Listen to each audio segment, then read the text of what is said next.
Fatos e versões. O que vai impactar na sua vida agora no Café com Política. No Café com Política de hoje, a gente conversa com a deputada estadual Laura Serrano, do Partido Novo. Oi, deputada, bom dia. É um prazer estar aqui com vocês. Deputado, vamos começar falando sobre a vacina que está sendo desenvolvida pelo FMG. A senhora fez inclusive um artigo, no nosso portal tempo.com.br, falando que é uma das vacinas mais avançadas do país.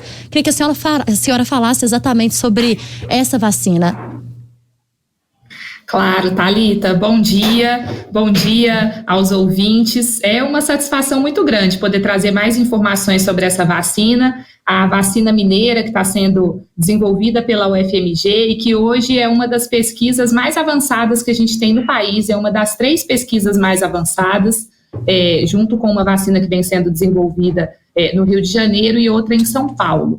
A vacina mineira, inclusive, hoje, nessas vacinas que estão em desenvolvimento pelas universidades, ela é a que já conseguiu chegar nessa fase de testagem em primatas. Então, por que da importância de se ter uma vacina produzida aqui no Brasil? A gente tem uma série de vantagens relacionadas a isso, o fato de não necessitar de importações, isso gera um custo mais baixo da vacina. A vacina mineira hoje em desenvolvimento pela UFMG, que é do tipo quimera proteica, ela tem uma tecnologia mais tradicional, o que acaba gerando uma potencialidade maior de segurança, inclusive para a realização dos testes clínicos em humanos, que está previsto aí futuramente.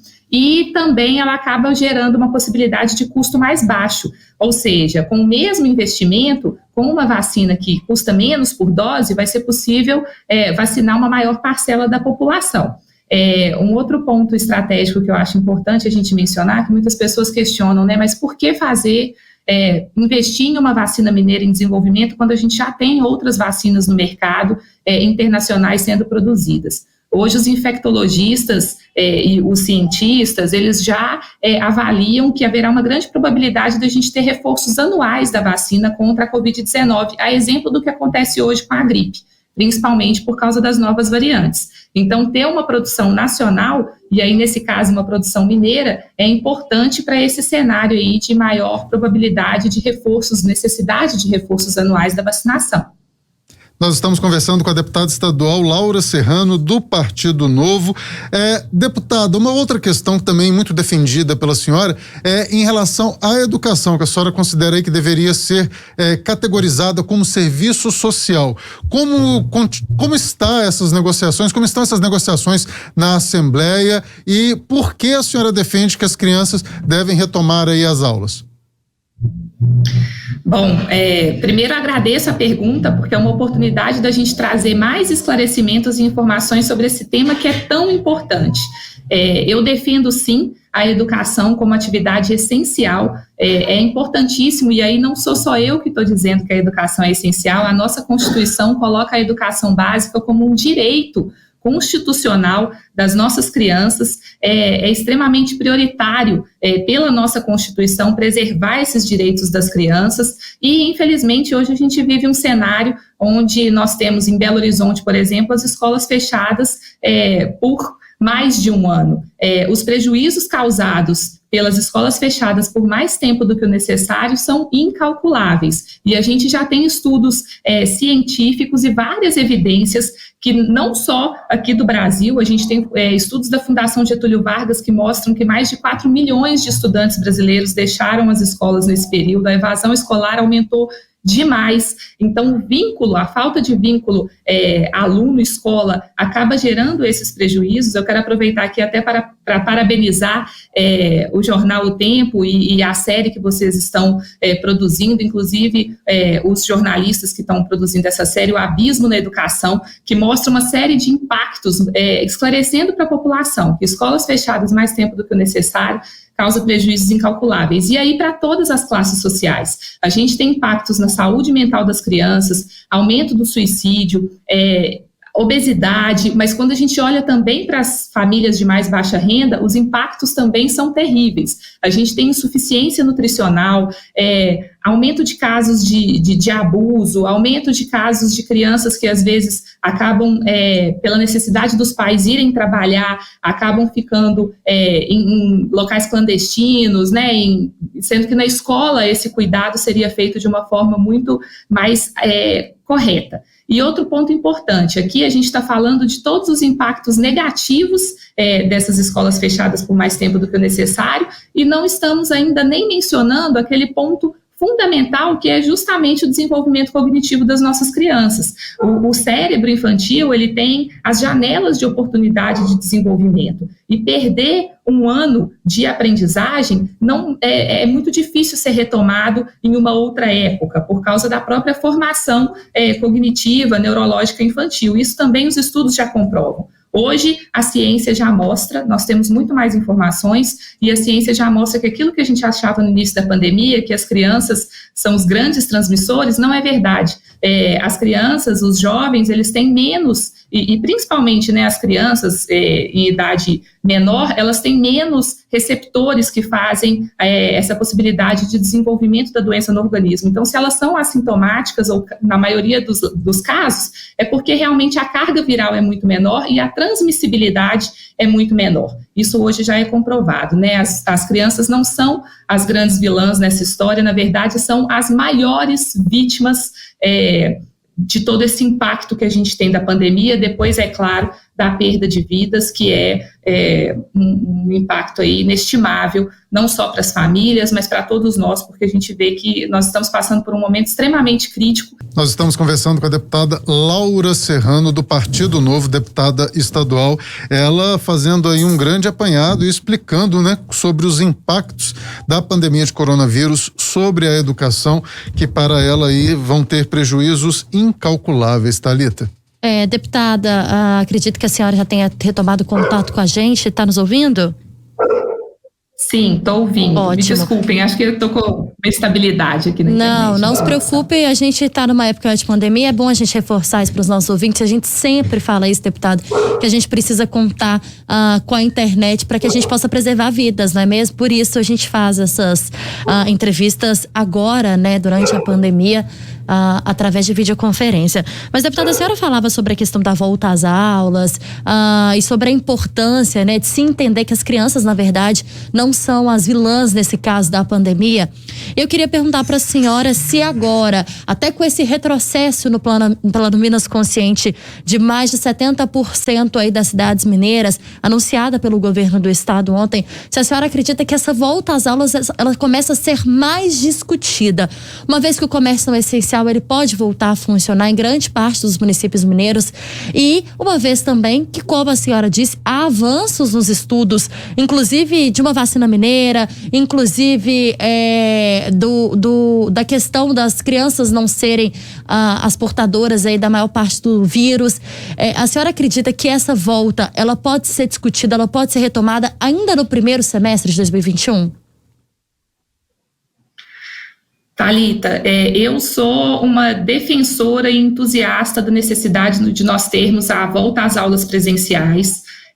Tenho trabalhado por isso incansavelmente, inclusive durante a onda roxa. É óbvio que eu não defendo o retorno às aulas presenciais a todo custo, né? A gente está passando por um momento crítico da pandemia. Durante a onda roxa foi o momento mais crítico que a gente já viveu até hoje. E é claro que eu tenho filhos pequenos e defendo que a nossa volta às aulas seja com toda a segurança necessária, precisamos monitorar os indicadores epidemiológicos. Mas mesmo na onda roxa, eu sempre trabalhei pela necessidade de planejamento, de avanços e de ações para a gente preparar as nossas escolas para receber esses alunos. Hoje, a gente, avaliando mais uma vez evidências científicas, né? Se lá no início da pandemia a gente se valia tanto das evidências científicas para tomar as ações, hoje a gente precisa continuar se valendo dessas evidências científicas.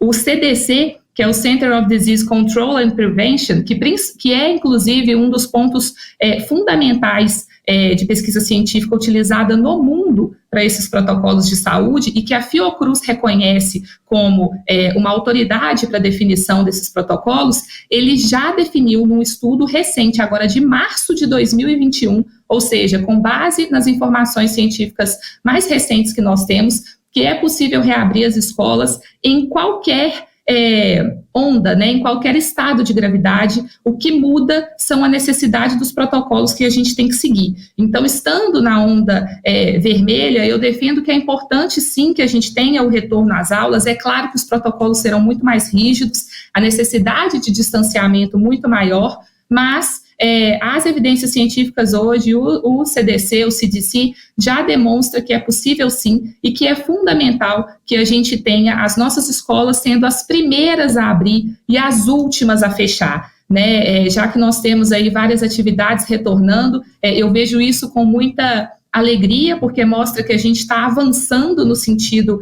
de combate à pandemia. É óbvio que ainda precisamos manter os cuidados, até para que não tenhamos nenhum retrocesso, né, em termos de contágio, de aumento de transmissão, de atendimento em saúde, mas é necessário que a gente dê o valor que a educação tem que ter na nossa sociedade. E as escolas, de fato, elas têm que estar abertas. A gente costuma querer que o Brasil seja um país admirável, a gente se espelha nos países mais desenvolvidos, a gente precisa realmente tomar atitudes como os países desenvolvidos. A Suécia, por exemplo, nunca fechou as escolas em nenhum momento da pandemia. Outros países fecharam somente naquele momento mais crítico. Então, é importante que a gente valorize o que deve ser valorizado. Deputado, nosso tempo está terminando, mas eu não queria deixar de perguntar para a senhora aí com uma resposta de 30 segundos, por gentileza, mas da senhora emitindo uma opinião aí sobre a reabertura do comércio. 70% do estado foi para a onda vermelha, mas as cidades têm autonomia se vão reabrir ou não, ou se mantém só serviços essenciais em funcionamento. Qual a opinião da senhora? Abre ou mantém do jeito que está hoje? A minha opinião é que a gente tem que seguir o acompanhamento dos indicadores, tanto epidemiológicos quanto de atendimento em saúde. Hoje, a avaliação do Comitê Covid do Estado de Minas Gerais, que faz uma avaliação séria com base nesses indicadores, mostrou que praticamente 70% do estado pode retomar essas atividades, mas seguindo os protocolos que são indicados. Então, eu acho que é importantíssimo, sim, que a gente retome esse comércio. Várias famílias dependem dessa renda para poder sobreviver, inclusive para poder ter condições de realizar todos os procedimentos, né, de saúde que são necessários, alimentação. Então, eu defendo que hoje, tendo as condições necessárias que os indicadores mostram que nós possuímos, que esses comércios reabram sim e seguindo os protocolos, mantendo a responsabilidade com a vida de todos. Hora do bate-pronto. No Café com Política, hora do bate-pronto. Perguntas objetivas, respostas objetivas, a senhora já conhece, né, deputada? Sim. Então vamos lá, vacinação. É o mais efetivo que a gente tem hoje para poder retomar a normalidade. Minas e a pandemia. É um case de referência nacional e que está tratando com muita responsabilidade esse momento tão crítico. O estado pós-pandemia. É um desafio e que a gente precisa começar a planejar desde agora. Comércio aberto? Com as condições necessárias, seguindo os protocolos e a possibilidade apresentada pelos indicadores de saúde. Volta às aulas? Essencial. E CPI da Covid-19? A investigação é importante para que a gente tenha os resultados sempre da forma mais transparente possível, mas é importantíssimo não realizar juízos prévios antes de toda a avaliação.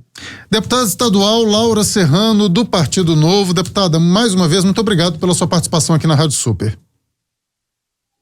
Eu que agradeço, Léo, um prazer mais uma vez estar com vocês aqui nessa manhã. Thalita, muito obrigada e obrigada a todos os ouvintes.